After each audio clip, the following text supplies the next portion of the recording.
Hi guys, start करते हैं अब अपना नेक्स्ट चैप्टर नंबर 4 की बात करते हैं। और चैप्टर नंबर 4 जो है वो केमिकल काइनेटिक्स है। कितने मार्क्स कवर करता है ये बोर्ड में?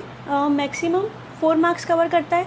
इसके बाद अगर मैं बात करूँ तुमसे कि इससे पहले जो मैंने चैप्टर कंप्लीट करवाया this is coordination chemistry. Coordination chemistry हमने कंप्लीट कर लिया है और वो जो चैप्टर है वो भी कितने मार्क्स कवर करता है? 4 मार्क्स। तो हमने वो चैप्टर तो कंप्लीट कर लिया है, एक कोऑर्डिनेशन केमिस्ट्री वाला कोऑर्डिनेशन कंपाउंड है, कोऑर्डिनेशन कंपाउंड ये चैप्टर हमने कवर कर लिया है।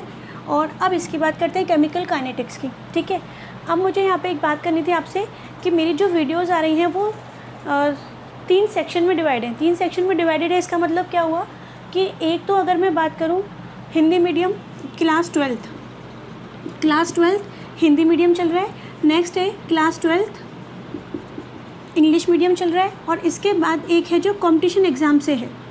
ठीक है, तो अब देखो ये कॉम्पिटिशन एग्ज़ाम वाली तो अलग है। जब भी 12th क्लास की वीडियोस आएंगी तो मैं उसमें आप जब टाइटल देखोगे तो उसमें क्लास 12th लिखा हुआ होगा। ठीक है, तो तुम्हें ये तो नोट करना नहीं है कॉम्पिटिशन, क्योंकि मैंने देखा था या ऐसे मेरे पास मैसेज आया था तो उसमें ये लिखा हुआ था कि इनमें से नोट क्या करना है। Competition exam BS EPR theory डाल रखी है, वो भी नोट कर लिया। तुम्हें क्या करना है, देखो ये तो अलग चल ही रहा है कॉम्पिटिशन। इससे अगर तुम देखना चाहो तो देख सकते हो, अदरवाइज़ इसको तो तुम्हें ये 12th क्लास के सिलेबस में नहीं आएगा बोर्ड के अकॉर्डिंग बात करें तो। अब इन दोनों में से अपन बात करें क्लास 12, तो जो हिंदी मीडियम वाला है उसमें येलो कलर का लोगो बना हुआ है, वो तुम्हें दिख जाएगा अभी। और ऐसे ही क्या बात करें क्लास 12 इंग्लिश मीडियम, तो उसका भी क्या होगा, अलग से दिख जाएगा।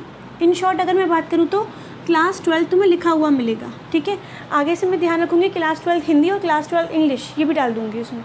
अब अपन स्टार्ट करते हैं चैप्टर 4 केमिकल काइनेटिक्स। ये याद रखना कि टाइटल को ज़रूर चेक कर लेना। ठीक है, नहीं तो तुम्हें नहीं आइडिया लगेगा कि क्या नोट करना है क्या नोट नहीं करना है। मैं आगे से टाइटल में डाल दिया करूँगी क्लास 12 इंग्लिश और क्लास 12 हिंदी। अब स्टार्ट करते हैं अपन चैप्टर नंबर 4 केमिकल काइनेटिक्स। देखो जब अपन साइंस पढ़ते हैं तो इसमें क्या होता है, हमारे पास 2 चैप्टर आते हैं। एक आता है केमिकल काइनेटिक्स ये लिखा हुआ है, और एक चैप्टर और आता है कौन सा, थर्मोडायनेमिक्स। ठीक है, तो पहले अपन 2 मिनट से बेसिक बात करते हैं कि केमिकल काइनेटिक्स और थर्मोडायनेमिक्स में होता क्या है। सबसे पहले तो अपन केमिस्ट्री पढ़ रहे हैं, है ना। और अगर अपन केमिस्ट्री पढ़ रहे हैं तो इसका मतलब रिएक्शंस तो आनी है। हम किसके बारे में पढ़ेंगे, रिएक्शंस के बारे में पढ़ेंगे। अब रिएक्शंस की बात करें तो एक मैंने सिंपल सी रिएक्शन लिखी और वो Zn + CuSO4।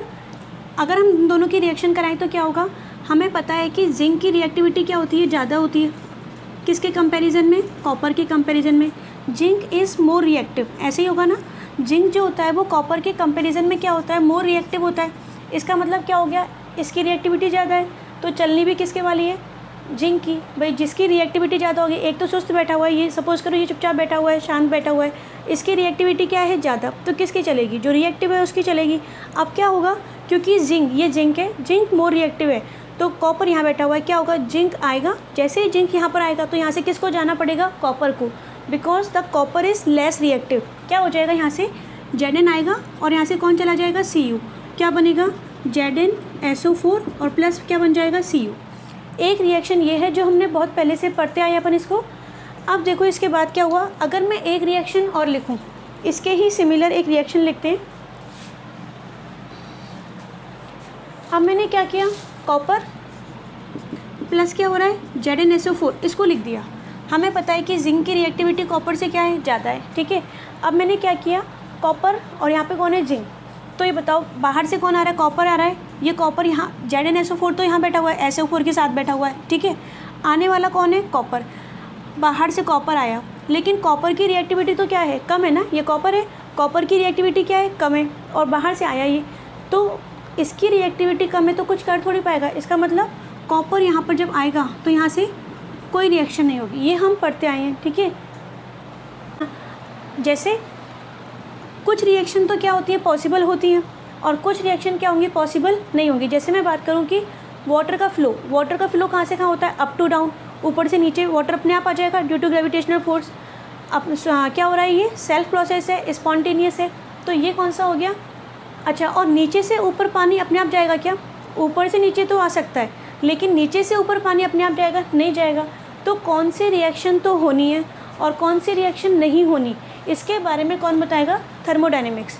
थर्मोडायनेमिक्स क्या बताता है? Possibility of reaction, possibility of reaction, कौन सी रिएक्शन होनी है और कौन सी रिएक्शन नहीं होगी, ये इसके बारे में तो बताने वाला कौन है? थर्मोडायनेमिक्स। ठीक है, अब देखो सपोज़ करो यहाँ पे ये दो रिएक्शन लिखी हुई हैं, इनमें से मैं बोल रही हूँ कि ये रिएक्शन तो हो रही है, ए से बी बन रहा है, लेकिन ये वाली रिएक्शन नहीं हो रही, बी से ए नहीं हो रहा। इसका मतलब क्या हो गया कि इन दोनों के बारे में किसने बताया हमें? थर्मोडायनेमिक्स ने। थर्मोडायनेमिक्स ने हमें क्या बताया कि ए से बी तो बन रहा है लेकिन बी से ए नहीं बन रहा, तो रिएक्शन का होना और ना होना ये तो कौन बताएगा? थर्मोडायनेमिक्स। अब हमें पता लग गया कि ए से बी वाली रिएक्शन हो रही है, तो इसको अब आगे देखते हैं, किसको? ए से बी वाले को। इसमें क्या होगा देखो,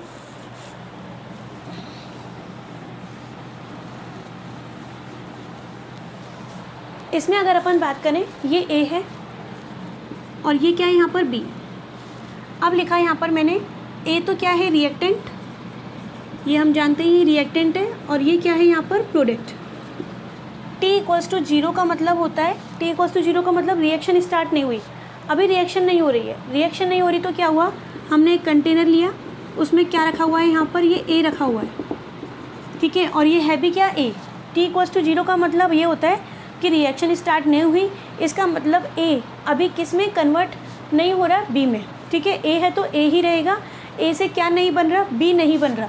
अब देखो यहाँ पर T=0 पे सपोज़ करो मैंने यहाँ पर ए के कितने मॉलिक्यूल्स ले लिए? 100, तो यहाँ लेते हैं 100। अब मैं तुमसे क्वेश्चन करूँगी कितने बी बनेंगे, तो T=0 है ना, T=0 का मतलब रिएक्शन हो ही नहीं रही, और जब रिएक्शन हो ही नहीं रही तो प्रोडक्ट भी नहीं बनेगा, यानी कितना आने वाला है? 0, बनेगा ही नहीं। अब क्या हुआ? T= अपन लिखते हैं 10 सेकेंड, सपोज़ कर लो T=10 सेकेंड। अब क्या हुआ? रिएक्शन स्टार्ट हो गई, 10 सेकेंड हो गए रिएक्शन को स्टार्ट होते, क्या होगा? ए जो है रिएक्शन हो गई, अब 10 सेकेंड लिखा हुआ है यहाँ पे टाइम, तो जो ए होता है वो किस में कन्वर्ट होने लगेगा? बी में। ए के कुछ मॉलिक्यूल धीरे धीरे क्या होंगे? किस में कन्वर्ट होने लगेंगे? बी में। ठीक है, अब मैं तुमसे ऐसे कह रही हूँ कि सपोज़ करो ए के 10 मॉलिक्यूल्स क्या हो गए? ब्रेक हो गए। ए के 10 मॉलिक्यूल्स क्या हो गए? ब्रेक हो गए। स्टार्टिंग में कितने थे? 100 मॉलिक्यूल्स थे, ब्रेक कितने हो रहे हैं? 10, तो ए में से 10 ब्रेक हो गए, तो बनेंगे कितने? बी के 10 ही बनेंगे, 10 ब्रेक हो गए ना। अच्छा, अब ए के पास कितने रह गए? पहले कितने थे? 100, ब्रेक कितने हो गए? 10, 10 चले गए वहाँ पे, बी में कन्वर्ट हो गए, तो रिमेनिंग कितने हो गए यहाँ पर? 90। फिर बात करते हैं T=20 सेकेंड। 20 सेकेंड की बात करो, और भी आगे रिएक्शन हो रही है, जब और आगे रिएक्शन हो रही है तो क्या होगा? अब क्या हुआ? पहले 10 मॉलिक्यूल्स ब्रेक हो गए थे, अब कितने हो गए? 20 मॉलिक्यूल्स। इसका मतलब ए के 20 मॉलिक्यूल्स किस में कन्वर्ट हो गए? 20 मॉलिक्यूल्स बी में कन्वर्ट हो गए, तो बन भी कितने रहे? 20। ए के पहले कितने मॉलिक्यूल थे? 100। अब 10 सेकेंड पे तो क्या हुआ? 100 में से 10 ब्रेक हो गए, यानी कि उन्होंने क्या बना लिया? बी बना लिया। ठीक है, बी कितने बन गए? 10। अब मैं कह रही हूँ और आगे रिएक्शन हुई, 20 सेकेंड पे क्या हुआ? 10 और मॉलिक्यूल, यानी कि टोटल कितने? 20 मॉलिक्यूल्स क्या हो गया? किस में कन्वर्ट हो गए? बी में कन्वर्ट हो गए। ठीक है, ब्रेक होकर। अब यहाँ कितने रह गए? पहले कितने थे? 100, ब्रेक कितने हुए? 20 चले गए, बी में कन्वर्ट हो गए, तो यहाँ कितने रह गए? 80। ठीक है, अगर मैं इसमें और बात करूँ आगे और बात करें कैसे? देखो यहाँ लिखा हुआ है T=50 सेकेंड। 50 सेकेंड की और बात कर लेते हैं, या 30 सेकेंड की बात करो। अब क्या हुआ? और भी आगे रिएक्शन हो गई, और भी आगे रिएक्शन हो गई, तो और मॉलिक्यूल ब्रेक हो गए। सपोज़ करो कि 30, तो प्रोडक्ट भी कितना बनेगा? 30 ब्रेक हो गए, रिमेनिंग कितने हुए यहाँ पर? 70। जब 30 ब्रेक हो गए तो रिमेनिंग कितने होंगे यहाँ पर? 70। ऐसे ही होगा।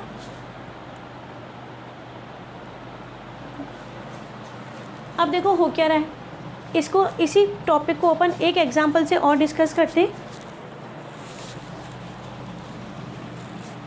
अच्छा, इसमें ये नोट करना, ये रिएक्टेंट था और ये क्या था? प्रोडक्ट।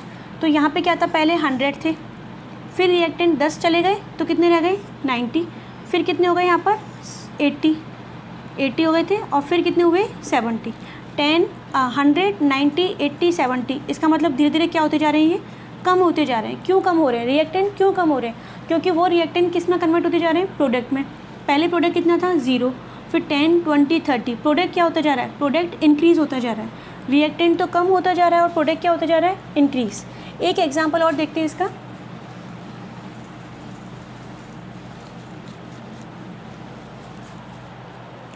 जैसे यहाँ लिखा मैंने अमोनिया, इसको हम अच्छे से जानते हैं, अमोनिया नहीं लिख रहे, कोई सिंपल से एग्जांपल लेते हैं। CO2, इसको हीट कर दिया, क्या बना C+O2।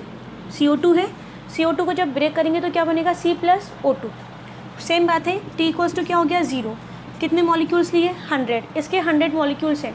तो अगर मैं बात करूँ C और O2 कितने बनेंगे 0 है ना। T = 0 का मतलब रिएक्शन स्टार्ट नहीं हुई, जब रिएक्शन ही नहीं हो रही तो प्रोडक्ट भी नहीं बनेगा, ये भी 0 और ये भी क्या हो गया 0। फिर बात करते हैं किसकी, T = 10 सेकेंड।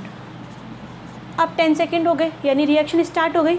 जब रिएक्शन स्टार्ट हो गई तो सपोज़ करो कि इसके 10 मॉलिक्यूल्स क्या हो गए, ब्रेक हो गए। रिएक्शन स्टार्ट हो गई, हम इसको क्या कर रहे हैं, हीट तो कर ही रहे हैं। अगर हम इसे हीट कर रहे हैं तो इसका मतलब क्या हो गया, CO2 क्या होगा, ब्रेक हो जाएगा। ठीक है, मैंने क्या लिखा है यहाँ पर, कितने मॉलिक्यूल्स ब्रेक हो गए, यहाँ लिखा हुआ है 10, यानी 10 मॉलिक्यूल्स क्या हो गए, ब्रेक। अब एक बात बताओ, ये एक CO2 है ना। अगर एक CO2 ब्रेक हो रहा है तो क्या बन रहा है, एक कार्बन बन रहा है और एक क्या बन रहा है, ऑक्सीजन। एक CO2 से बनेगा एक कार्बन और एक क्या बनेगा, ऑक्सीजन। और यहाँ पे कितने हैं, यहाँ पर कितने मॉलिक्यूल ब्रेक हो गए, 10 मॉलिक्यूल ब्रेक हो गए। एक से बन रहा है एक कार्बन, तो 10 से कितने बनेंगे, 10 कार्बन और 10 क्या बनेंगे, ऑक्सीजन। यहाँ कितने रह गए 100, और 100 में से कितने ब्रेक हो गए, 10 चले गए, तो कितने रह गए 100 - 10 = क्या हो गया 90। अगर मैं कहूँ कि 20 ब्रेक हो गए, इसका मतलब क्या हो गया, तो बनेंगे भी कितने 20 बनेंगे, और यहाँ कितने रह गए 100 - 20 = क्या हो गया 80। अगर मैं कहूँ कि 30 सेकेंड रिएक्शन हो गए, रिएक्शन को होते हुए 30 सेकेंड हो गए, कितने बन रहे हैं 30 ये बन रहे हैं, 30 ये बन रहे हैं। 100 में से कितने ब्रेक हो गए, 30 ब्रेक हो गए, तो रिमेनिंग कितने हो गए 70। इसका मतलब क्या हो रहा है, देखो पहले कितने थे CO2 100, फिर कितने थे 90, फिर 80, और ये क्या हो रहा है 70। अगर आप नोट करोगे तो देखो जैसे जैसे टाइम इंक्रीज़ हो रहा है, टाइम बढ़ता जा रहा है। 10 सेकेंड रिएक्शन को स्टार्ट हो गया, कितने हो गए 10 सेकेंड, फिर 20 सेकेंड, फिर कौन सा हो गया 30 सेकेंड। धीरे धीरे रिएक्शन क्या हो रही है, स्टार्ट हो रही है। जैसे जैसे रिएक्शन आगे बढ़ती जाएगी, ये रिएक्टेंट होता है, और रिएक्टेंट क्या होता जा रहा है, कम होता जा रहा है, कम होता जा रहा है। क्यों कम हो रहा है, ऐसा क्या हो गया कि रिएक्टेंट कम होता जा रहा है, क्योंकि अपन उसको हीट करते जा रहे हैं, और हीट करते जा रहे हैं तो वो रिएक्टेंट किस में कन्वर्ट हो रहा है, प्रोडक्ट में। ये क्या है यहाँ पर, प्रोडक्ट, तो ये क्या बना रहे हैं, प्रोडक्ट। अब देखो दो बातें बताना, नोट करना ये बात।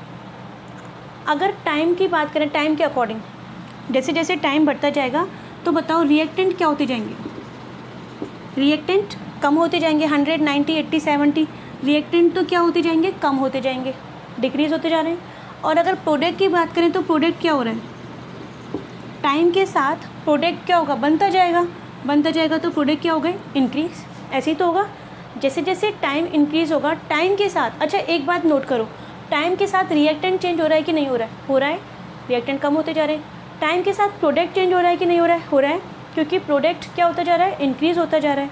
ऐसे ही तो हो रहा है। तो कितने टाइम पर कितना प्रोडक्ट बनेगा, ये कौन बताता है हमें, केमिकल काइनेटिक्स।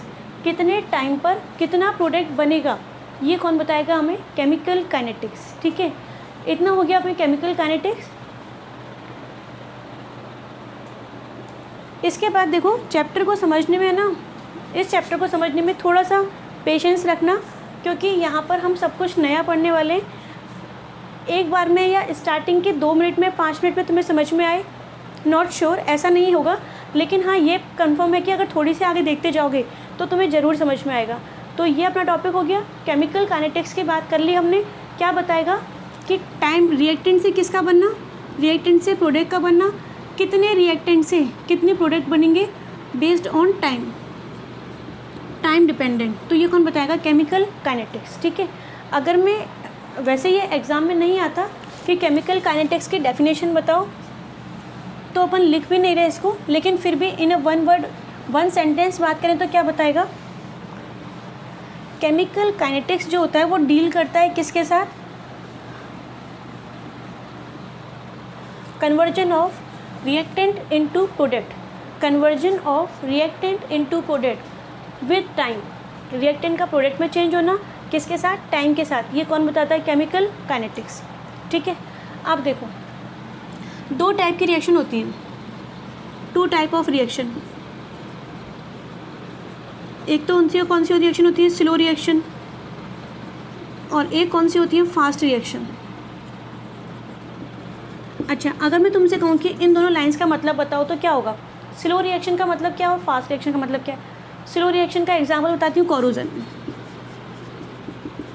ठीक है। और फास्ट रिएक्शन का मतलब ये लिया हमने NaOH बेस है, और ये क्या हुआ, एसिड, H2 हो गया, और क्या बन जाएगा, NaCl प्लस H2, ठीक है। ये फास्ट रिएक्शन है। दोनों में डिफरेंस क्या है? स्लो रिएक्शन का मतलब धीरे धीरे होने वाली रिएक्शन, धीरे धीरे का मतलब प्रोडक्ट क्या बनेगा, बहुत टाइम लगाएगा प्रोडक्ट बनने में, तभी तो नाम क्या है, स्लो है। इसमें टाइम क्या लगेगा, ज़्यादा।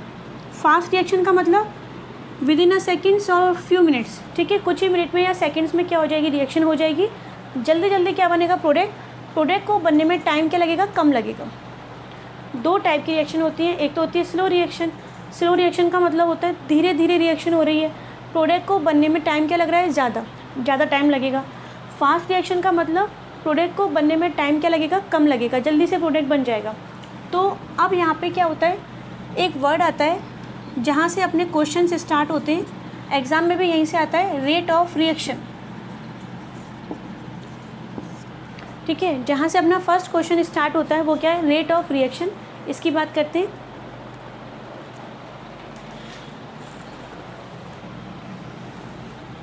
रेट ऑफ रिएक्शन का मतलब हम बाद में समझेंगे, पहले एक बात समझो यहाँ पर। रेट ऑफ रिएक्शन, फिजिक्स में तुम एक वर्ड पढ़ते हो स्पीड, है ना, फिजिक्स में एक वर्ड पढ़ते हो अपन स्पीड।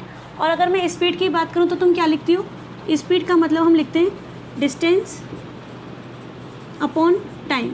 ऐसे ही तो होता है कि सपोज़ करो कि हमने क्या किया, 30 मिनट्स में हम 1 किलोमीटर चल दिए, फिर आगे 30 मिनट्स लिया, उस 30 मिनट्स में हमने कितने चल दिए, 2 किलोमीटर और चल दिए। इसका मतलब क्या हो रहा है, अलग अलग टाइम पर डिस्टेंस में हमने क्या कवर करी है, अलग अलग। देखो दोबारा से, अगर इसको हमें इस चैप्टर को समझना है तो थोड़ी सी पहले बेसिक बातें करनी होंगी, एकदम से इजीली ये चैप्टर समझ में आ जाए ऐसा नहीं होगा। तो देखो इसमें अपन क्या करते हैं, जो अपना फर्स्ट क्वेश्चन आता है, रेट ऑफ रिएक्शन आता है। रेट ऑफ रिएक्शन को समझने से पहले हमें स्पीड को समझना पड़ेगा। अब स्पीड क्या होती है, देखो स्पीड होता है डिस्टेंस अपॉन टाइम। फिजिक्स में हम जानते हैं अच्छे से, पहले 30 मिनट्स टाइम पर हमने क्या किया, 1 किलोमीटर चल दिए हम, फिर 30 मिनट पर हम कितने चल दिए, 2 किलोमीटर चल दिए। तो ये बताओ अलग अलग, जैसे यहाँ पे स्टार्टिंग वाले 30 मिनट्स, फिर ये नेक्स्ट 30 मिनट्स, अलग अलग टाइम पर डिस्टेंस क्या है, 1 किलोमीटर 2 किलोमीटर, डिस्टेंस क्या है, अलग अलग है। ऐसे ही तो हो रहा है। चलो इसको अपन 30 मिनट ना कर दें, 40 मिनट कर देते हैं, कैसे भी कर लो। अलग अलग टाइम पर क्या हो रहा है, जो डिस्टेंस हो रही है वो क्या है, अलग अलग है ना, यही तो हो रहा है। इसे अपन क्या बोलते हैं, स्पीड। डिस्टेंस हम क्या कर रहे हैं, चलते जा रहे हैं, किस पर बेस्ड है, टाइम पर। ऐसे ही क्या होता है, rate of reaction. Rate of reaction क्या होता है, रेट ऑफ रिएक्शन का मतलब नीचे तो क्या आने वाला है, यहाँ पर भी टाइम और यहाँ पर भी क्या आएगा, टाइम, और यहाँ पे ऊपर क्या आएगा, यहाँ पे आएगा रिएक्टेंट और प्रोडक्ट कंसंट्रेशन, ठीक है। अभी हम इसका मतलब समझेंगे ये क्या है। अगर मैं बात करूँ किसकी, रेट ऑफ रिएक्शन की, तो क्या होता है, ये टाइम के साथ रिएक्टेंट और प्रोडक्ट की कंसंट्रेशन में क्या आना, चेंज आना। टाइम के साथ रिएक्टेंट और प्रोडक्ट की कंसंट्रेशन में चेंज आना, this is called rate of reaction. Rate of reaction क्या है, ये हमें पता है कि जब भी रिएक्शन होगी तो रिएक्टेंट क्या होते जाएंगे, रिएक्टेंट का अमाउंट कम होता जाएगा। अगर मैं इसको यहाँ पे साइड में लिख देती हूँ, टाइम के साथ, अगर तुम्हें ये बात समझ में आ गई कि टाइम के साथ रिएक्टेंट क्या हो रहा है, कम होता जा रहा है, और प्रोडक्ट क्यों कम हो रहा है, क्योंकि वो रिएक्टेंट किस में चेंज हो रहा है, प्रोडक्ट में, तो प्रोडक्ट क्या होगा, बनता जाएगा, है ना। अगर ये समझ में आ गया तो समझ लो कि 10% चैप्टर तो अपना वैसे ही हो गया। रेट ऑफ रिएक्शन की बात करें, क्या लिखेंगे, चेंज इन, किस में चेंज आ रहा है, रिएक्टेंट के अमाउंट में और प्रोडक्ट के अमाउंट में, इन दोनों में ही तो चेंज आ रहा है। और अमाउंट को हम क्या लिखेंगे, अमाउंट को हम लिखेंगे कंसंट्रेशन, ठीक है। इतना याद रखना, जहाँ पर भी तुम अमाउंट की बात करोगे तो यहाँ पर अमाउंट के लिए हम कौन सा वर्ड यूज़ करेंगे, कंसंट्रेशन। मैं ऐसे बोल रही हूँ, रिएक्टेंट का अमाउंट चेंज हो गया, कम होता जा रहा है, अमाउंट कम हो रहा है ना, तो अमाउंट ना लिखकर हम क्या लिखेंगे, concentration. Change in concentration of किसके अमाउंट, कंसंट्रेशन मतलब अमाउंट, किसका अमाउंट चेंज होना, रिएक्टेंट का और प्रोडक्ट का, change in concentration of reactant और प्रोडक्ट, दोनों का ही चेंज होगा, एक का कम होगा एक का क्या होगा ज़्यादा, change in concentration of reactant और product with respect to time, ये है ना with respect to time, is called rate of reaction. Time के साथ रिएक्टेंट और प्रोडक्ट की कंसंट्रेशन में क्या आना, चेंज आना, ठीक है। अब देखो यहाँ पे ये लिखा मैंने आर, अच्छा एक बार तुम इस डेफिनेशन को नोट करना चाहो तो कर लो, फिर आगे करते हैं, फॉर्मूले की बात करेंगे।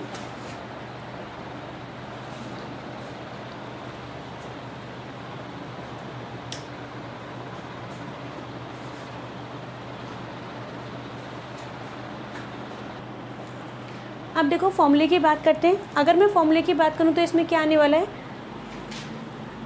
वही सेम बात, किसके लिखें, केस फर्स्ट, फॉर्मूले की बात करें, ठीक है। चलो पहले फॉर्मूला लिखते हैं, rate of reaction, rate of reaction को हम किसे दिखाते हैं, आर से, रेट ऑफ रिएक्शन को हम किसे दिखाएंगे, आर। अगर तुम्हें रेट वर्ड में कन्फ्यूजन हो रहा हो ना तो ऐसे याद रख लो स्पीड, ठीक है, और स्पीड का मतलब किससे होता है, टाइम से होता है। तो यहाँ पे क्या लिखें, स्पीड ऑफ रिएक्शन, मैं रेट को क्या बोलूँगी, स्पीड बोलूँगी, जिससे तुम्हें समझ में आ जाए। स्पीड ऑफ द रिएक्शन क्या होगा यहाँ पर, चेंज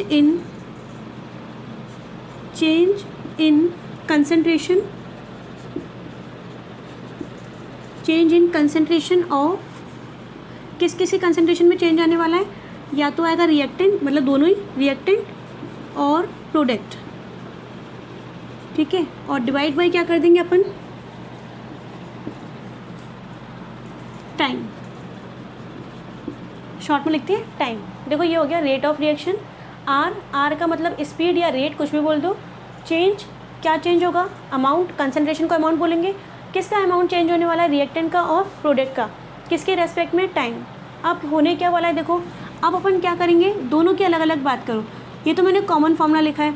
अब हमें बात करनी है एक तो रिएक्टेंट की और एक किसकी बात करनी है, प्रोडक्ट की, दोनों की अलग अलग बात करो। अलग अलग का मतलब कैसे, अगर मैं तुमसे कहूँ कि रिएक्टेंट क्या होगा, टाइम के साथ बताओ रिएक्टेंट क्या था, पहले कितने थे 100, हमने स्टार्टिंग में कितने लिए 100 मॉलिक्यूल लिए, अब क्या हो गया, कुछ रिएक्टेंट किस में चेंज हो गए, प्रोडक्ट में, आर जो है वो किस में चेंज हो रहा है, प्रोडक्ट में चेंज हो रहा है। तो सपोज 10 चेंज हो गए, 10 बन गए प्रोडक्ट, है ना, टी इक्वल्स टू क्या है 0, ये 0 ही रहेगा। अब 100 में से 10 तो यहाँ आ गए, तो यहाँ कितने रह गए 90, यहाँ पे 20 आ गए, तो यहाँ कितने रह गए 80, ऐसे ही होगा ना। तो बताओ टाइम के साथ क्या होता जा रहा है, टाइम के साथ रिएक्टेंट क्या होता जा रहा है, कम होता जा रहा है। तो हम क्या लिखेंगे, देखो इसको मैं हटा देती हूँ यहाँ से। अच्छा एक बात और, यहाँ पे रिएक्टेंट कम होता जा रहा है ना, तो अपन रिएक्टेंट के लिए बात करेंगे तो क्या आएगा यहाँ पे, नेगेटिव साइन, ठीक है। प्रोडक्ट क्या होता जा रहा है, 0 थे, फिर 10, फिर 20, 30, 40 ऐसे होता जाएगा। प्रोडक्ट क्या होता जा रहा है, टाइम के साथ बढ़ता जा रहा है, तो यहाँ पे अपन क्या लिखेंगे, प्लस, क्योंकि हमने कॉमन फॉर्मूले की बात करी है तो नेगेटिव भी आना है और क्या आना है, पॉजिटिव। इतना से याद रखो, रिएक्टेंट कम होता जा रहा है नेगेटिव कर देंगे, और प्रोडक्ट बढ़ता जा रहा है तो अपन क्या कर देंगे, पॉजिटिव, ठीक है। अब करते हैं दोनों के लिए अलग अलग बात, रिएक्टेंट के लिए अलग करेंगे और प्रोडक्ट के लिए अलग करते हैं। तो यहाँ मैंने लिखा केस फर्स्ट, केस फर्स्ट की बात करो, ये जो फॉर्मूला है ना वो हम किसके रेस्पेक्ट में लिख रहे हैं, रेट ऑफ रिएक्शन, ऐसे केस फर्स्ट में हेडिंग लिखते हैं, rate of reaction, rate of reaction in respect of reactant, यानी सिर्फ किसकी बात करें, रिएक्टेंट की। तो फॉर्मूला क्या होगा, आर, बताओ क्या लिखोगे, केवल रिएक्टेंट की बात करनी है। तो रिएक्टेंट का अमाउंट क्या होता जा रहा है, रिएक्टेंट कम होता जा रहा है ना। किसी भी रिएक्शन की बात करेंगे तो वो रिएक्टेंट जो है वो किस में चेंज होगा, प्रोडक्ट में। रिएक्टेंट क्या होगा, कम होगा। क्या लिखोगे यहाँ पर, डिक्रीज, क्योंकि रिएक्टेंट कम हो रहा है। डिक्रीज इन, क्या डिक्रीज हो रहा है, अमाउंट, अमाउंट कम हो रहा है ना। अमाउंट को हम क्या लिखेंगे, कंसंट्रेशन। मैंने कहा है ना तुमसे कुछ वर्ड्स को कॉमन याद रखो, जैसे रेट के लिए तुम क्या याद रखोगे, रेट के लिए तुम याद रखोगे स्पीड, फिजिक्स वाला वर्ड। अमाउंट तो हम समझते हैं, तो अमाउंट को हम क्या यूज़ कर रहे हैं, concentration. Decrease in concentration of decrease in concentration of reactant. Reactant का अमाउंट जो है वो क्या होता जा रहा है, कम होता जा रहा है। किसके साथ, टाइम के साथ। जैसे जैसे टाइम आगे बढ़ेगा रिएक्टेंट कम होता जाएगा, कम होगा ना, ठीक है। और ये हो गया एक फॉर्मूला। अब देखो इसके लिए एक फॉर्मूला और, इसको अपन सिंबल्स में कैसे डिनोट करेंगे। अगर मैं सिंबल की बात करूँ तो ऊपर लिखते हैं, देखो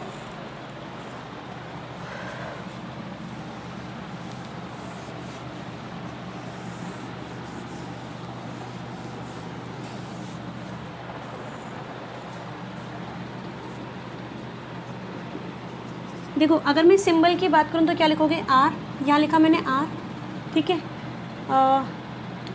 रिएक्टेंट की बात कर रहे हैं, रिएक्टेंट को हम किससे लिखते हैं, आर से, इतना सही है। ये क्या है यहाँ पर, कंसंट्रेशन, ये कंसंट्रेशन है। कंसंट्रेशन का मतलब किससे, अमाउंट से, और हम इसको कैसे लिखेंगे, ऐसे, ठीक है। इस ब्रैकेट का मतलब यहाँ पे क्या है, कंसंट्रेशन, और कंसंट्रेशन का मतलब क्या है, अमाउंट। किसके अमाउंट की बात चल रही है, रिएक्टेंट के अमाउंट की, ठीक है। इसके बाद देखो नेक्स्ट बात, डिक्रीज़। डिक्रीज़ मतलब क्या हो रहा है, कम हो रहा है, और कम होने का मतलब चेंज तो होगा ना। पहले 100 थे, फिर 90, फिर 80, फिर 70, चेंज हो रहा है। और चेंज को अपन क्या लिखेंगे, डी। चेंज को शो करना हो तो हमने क्या लिख दिया, डी। अच्छा एक बात बताओ, टाइम चेंज होगा कि नहीं होगा, होगा। पहले 10 सेकेंड, फिर 20 सेकेंड, फिर 30 सेकेंड, तो ये लिखा मैंने यहाँ पर टाइम, और ये क्या होगा यहाँ पर, चेंज, ठीक है। और रिएक्टेंट क्या होता जा रहा है, कम होता जा रहा है, तो हम यहाँ पे क्या लिखेंगे, नेगेटिव। तो ये क्या हो जाएगा, R equals to minus D R upon D T. अब इसका मतलब समझते हैं, देखो क्या है, R का मतलब rate of reaction, rate of reaction का मतलब किससे, स्पीड से, ठीक है।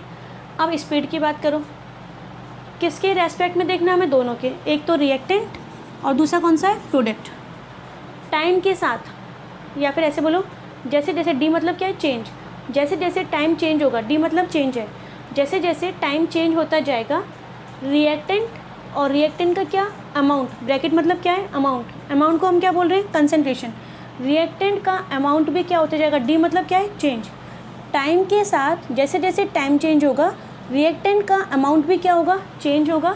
और क्योंकि रिएक्टेंट कम होगा तो हम क्या लिख रहे हैं यहाँ पर, नेगेटिव, ठीक है। इतना नेगेटिव मतलब अभी ये समझ लो कि रिएक्टेंट क्या हो रहा है, कम होता जा रहा है। अब डिस्कस करेंगे अपन केस सेकेंड। एक काम करो, केस सेकेंड को तुम खुद से लिख के देखो, मैं हेडिंग लिखती हूँ यहाँ पर, rate of reaction.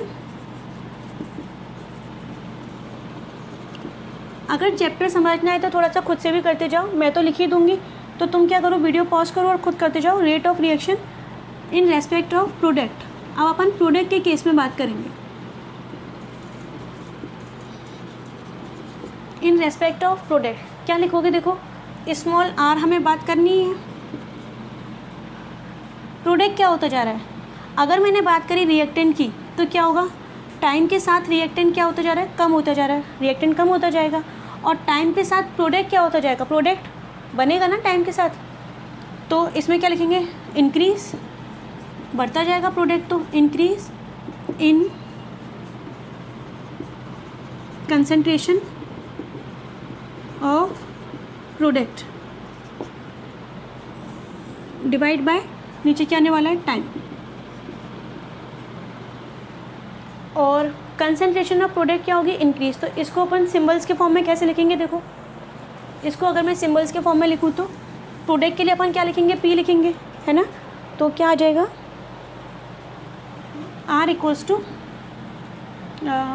P product, product में चेंज आएगा यानी कि T, किसके साथ, टाइम के रेस्पेक्ट में। टाइम चेंज होता जाएगा, प्रोडक्ट भी चेंज होता जाएगा, प्रोडक्ट बढ़ता जा रहा है, इंक्रीज आ रहा है, तो यहाँ पे क्या आएगा, प्लस। तो ये हो गया रिएक्टेंट के लिए, और ये किसके लिए हो गया, प्रोडक्ट के लिए, ठीक है। ये अपनी बात हो गई किसकी, सिंपल रेट ऑफ रिएक्शन की। अब ये रिएक्टेंट के केस में, और ये किस में हो गया, प्रोडक्ट के केस में। अब अपन बात करते हैं next heading,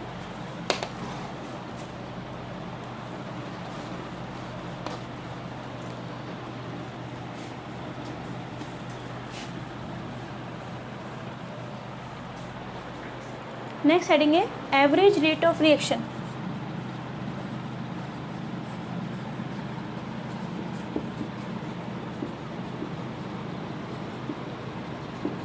average rate of reaction, इसकी बात करते हैं। अब देखो यहाँ क्या होना है, एवरेज रेट ऑफ रिएक्शन में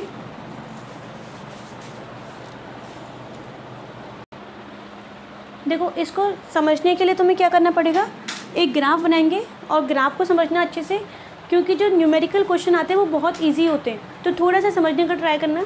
देखो एवरेज रेट ऑफ रिएक्शन के बाद इसका मतलब क्या है ये तो अपन बाद में देखेंगे, पहले एक ग्राफ बनाते हैं। ये लिखा मैंने यहाँ पर, चलो यहाँ लिखते हैं, ग्राफ बनाया, ठीक है। एक एक्स एक्सिस हो गई और एक कौन सी हो गई, वाई एक्सिस हो गई। यहाँ पे मैंने क्या लिखा, टाइम, ये तो टाइम है। और ये क्या है यहाँ पर, रिएक्टेंट का अमाउंट, रिएक्टेंट की बात करेंगे। और अमाउंट को हम क्या बोलते हैं, कंसंट्रेशन। तो यहाँ लिखते हैं कंसंट्रेशन ऑफ रिएक्टेंट। कंसंट्रेशन से परेशान मत होना, कंसंट्रेशन का मतलब तुम ऐसे समझ लो रिएक्टेंट। तो ये क्या हो गया, कंसंट्रेशन ऑफ रिएक्टेंट। अगर मैं यहाँ लिखूँ तो यहाँ पे टाइम कितना है, 0, यहाँ पे कितना होगा 1, ये 2, ये 3, ऐसे ही होगा। यहाँ से यहाँ जाएंगे तो टाइम क्या होगा, इंक्रीज़। अब यहाँ देखो ये वाला पॉइंट है ना, इसका मतलब रिएक्टेंट कितना है, 0 है। अभी नोट मत करना, पहले समझो। इस वाले टाइम पर टाइम कितना है यहाँ पे, 0। इस वाले पॉइंट पे टाइम कितना है, 0। तो रिएक्टेंट भी कितना है, 0, यानी रिएक्टेंट है ही नहीं। फिर यहाँ गए तो रिएक्टेंट के कितने मॉलिक्यूल्स, 10, यहाँ पे कितने हो गए, 20, फिर 30, 40, ऐसे ही तो बनता है ग्राफ।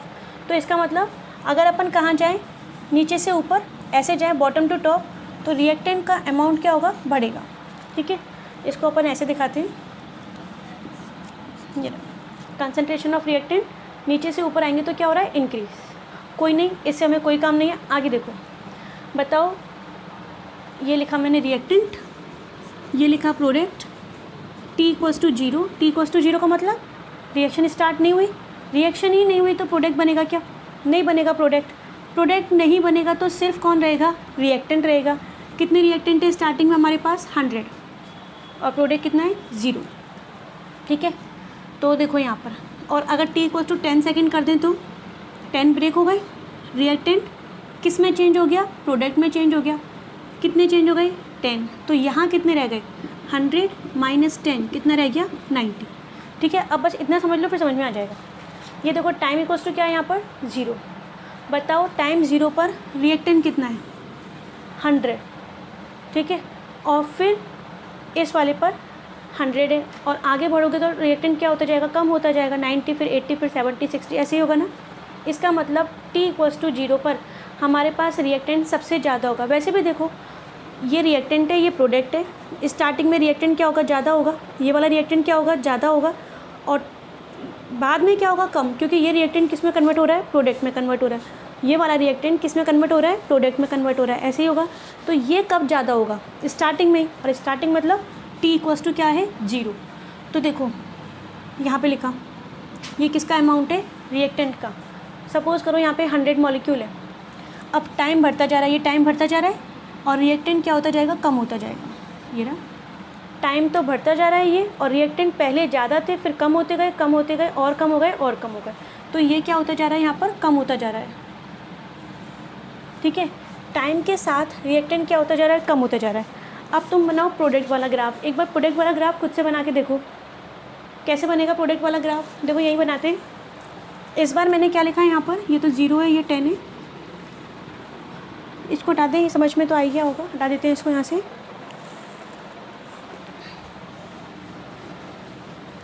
अगर प्रोडक्ट की बात करें तो क्या होगा, देखो ये लिखा है यहाँ पर, इस बार किसका अमाउंट आना है, प्रोडक्ट का। तो यहाँ लिखा कंसंट्रेशन ऑफ प्रोडक्ट, किसकी कंसंट्रेशन आनी है, प्रोडक्ट की। और यहाँ पे क्या आना है, टाइम आना है ना।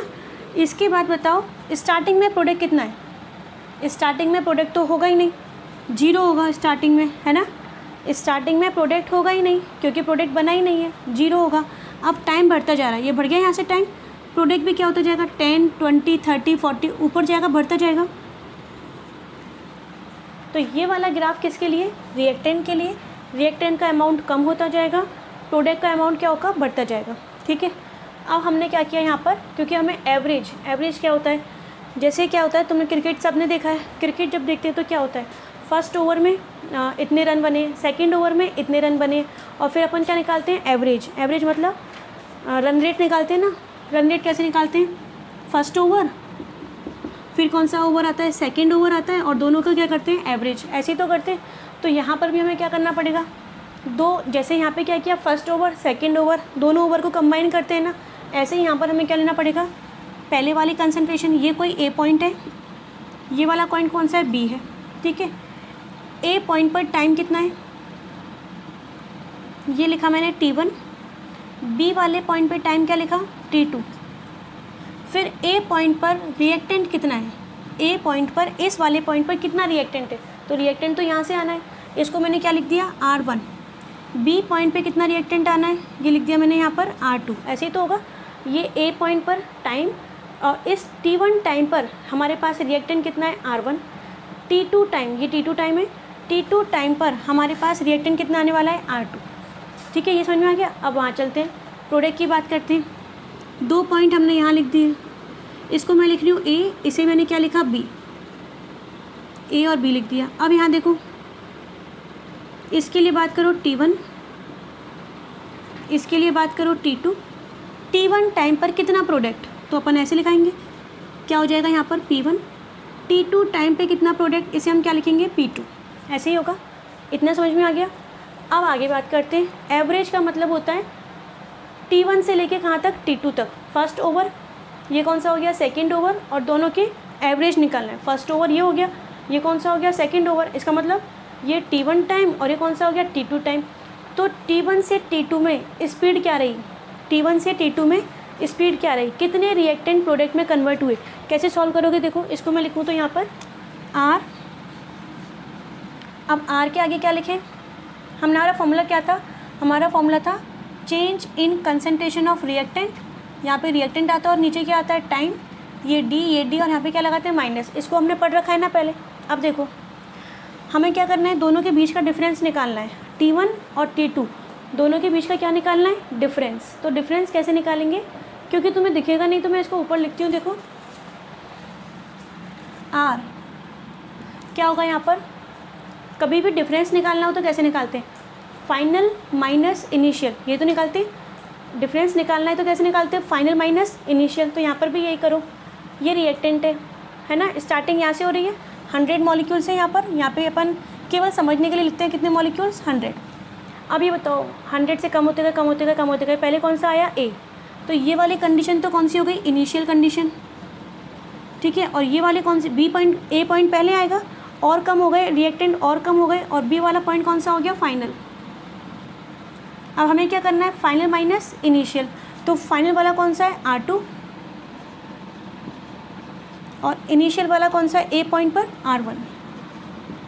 ये समझ में आया, फाइनल माइनस इनिशियल। और अच्छा अब देखो R2, ये R2 है और टाइम कितना है, T2। तो ये हो जाएगा T2 माइनस T1। ये क्या हो गया यहाँ पे, नेगेटिव। इसकी बात करो, अगर मैं लिखूँ R किसके केस में, प्रोडक्ट के केस में क्या हो जाएगा, देखो फाइनल माइनस इनिशियल। इसके केस में क्या लिखते हैं अपन, फॉर्मूला R इक्वल्स टू लिखते हैं प्लस प्रोडक्ट की कंसंट्रेशन में क्या आना, चेंज किसके रेस्पेक्ट में, टाइम। इसको लिखो फाइनल माइनस इनिशियल। कौन सा फाइनल आएगा, प्रोडक्ट पहले 0 था, ये बढ़ गया, ये बढ़ गया, बढ़ गया, ये ए आ गया और बढ़ा, प्रोडक्ट और बना, ये हो गया। तो बी वाला पॉइंट कौन सा हो गया, फाइनल, और ए वाला पॉइंट कौन सा हो गया, इनिशियल। तो चेंज निकालना है, कैसे करोगे, बी माइनस ए, बी वाला कौन सा है, P2 minus P1 divide by T2 minus T1। और प्रोडक्ट तो क्या हो रहा है, बढ़ता जा रहा है ना, बी वाला, ठीक है, हो जाएगा, ये बढ़ता जा रहा है। इसको अपन क्या बोलते हैं, average rate of reaction. Average rate of reaction का मतलब क्या होता है, speed of the reaction. Rate मतलब क्या था, स्पीड। अच्छा और कैसे लिख सकते हैं इसको, चलो मैं लिखती हूँ, rate of reaction, rate of reaction at definite time interval, definite time interval, ठीक है। अच्छा इसको अपन क्या लिख सकते हैं, चेंज इन कंसंट्रेशन। किस किस की कंसंट्रेशन में चेंज आ रहा है, रिएक्टेंट की में भी चेंज आ रहा है और प्रोडक्ट की में भी चेंज आ रहा है। Change in concentration of reactant और product at definite time interval, ऐसे भी लिख सकते हो, at definite time interval is called average rate of reaction, ठीक है। तो ये हो गया अपने पास क्या, एवरेज रेट ऑफ रिएक्शन। इसके बाद अपन बात करते हैं यूनिट की। एक तो यूनिट की बात करेंगे और एक क्वेश्चन को डिस्कस करते हैं। पहले यूनिट की बात करते हैं।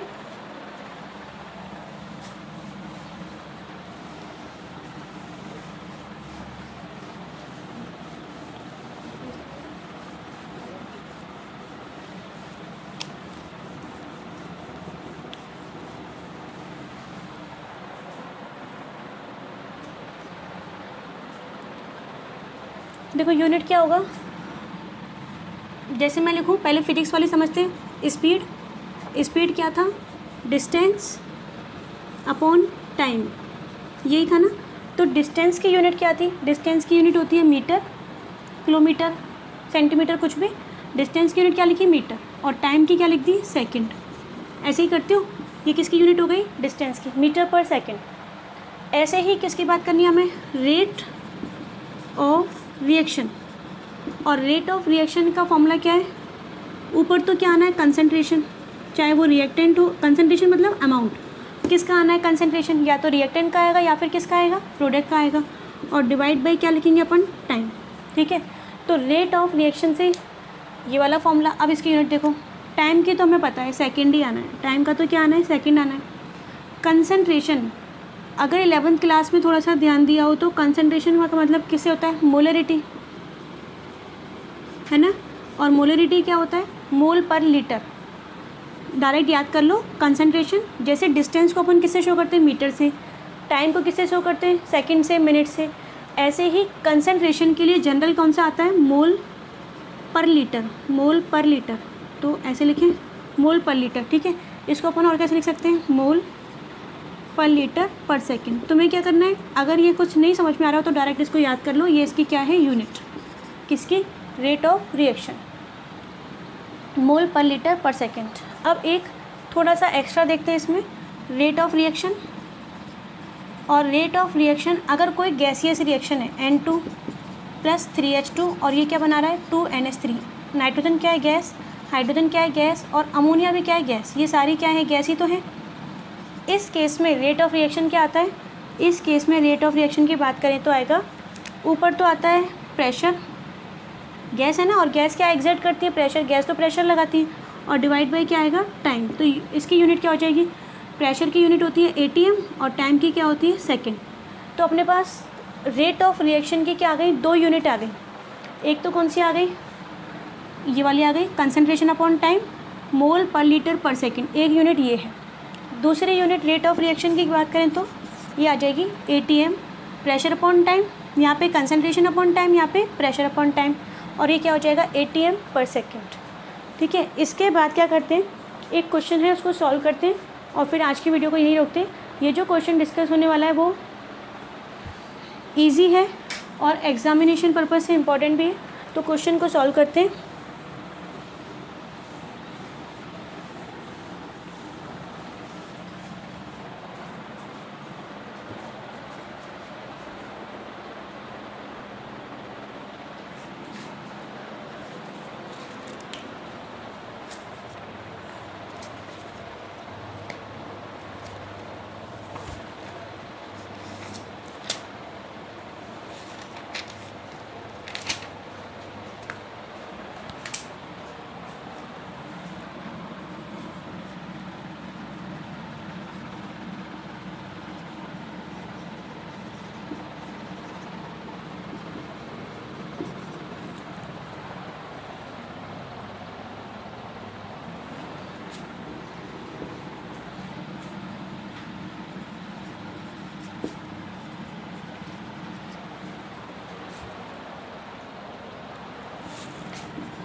ये सामने रिएक्शन दे रखी है, और रिएक्टेंट से क्या बन रहा है इसमें, प्रोडक्ट, R से P, R मतलब रिएक्टेंट, और P से क्या हो गया, प्रोडक्ट। ठीक है, इसके बाद आगे रीड करते हैं क्वेश्चन को। इसमें क्या हो रहा है, for a given reaction R to P reactant is converted, ये रिएक्टेंट है, एक सेकेंड,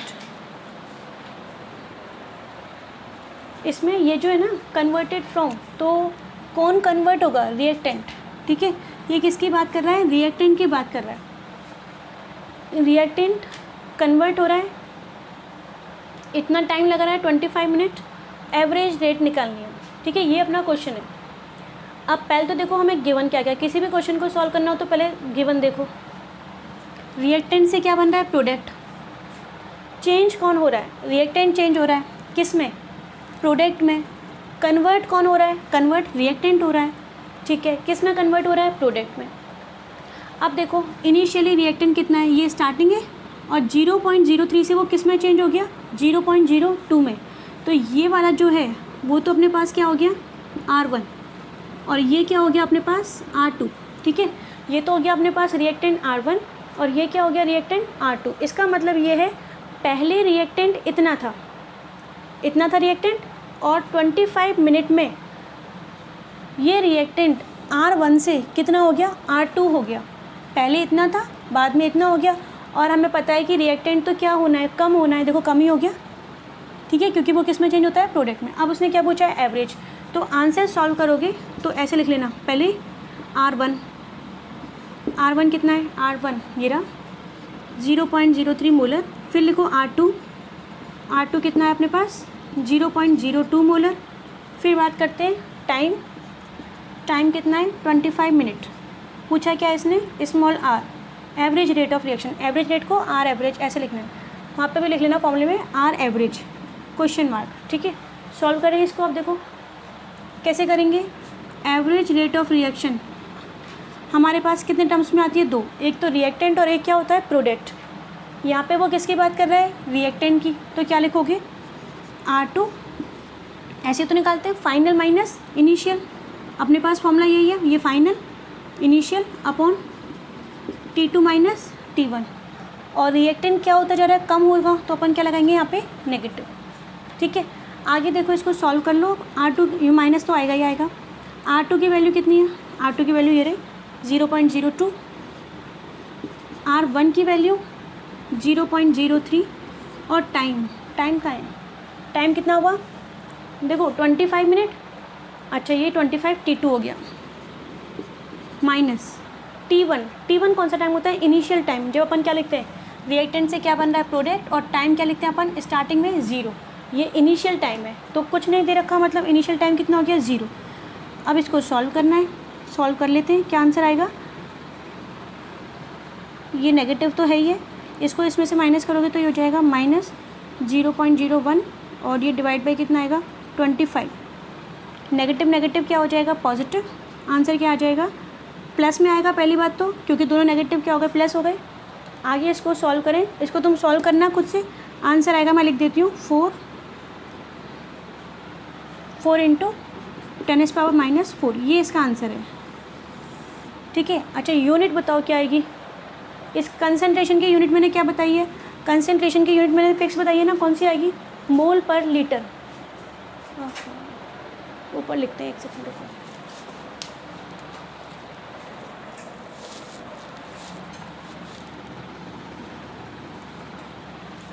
इसको मैं यहाँ सॉल्व करती हूँ, इसमें लिख लिया होगा यहाँ पे।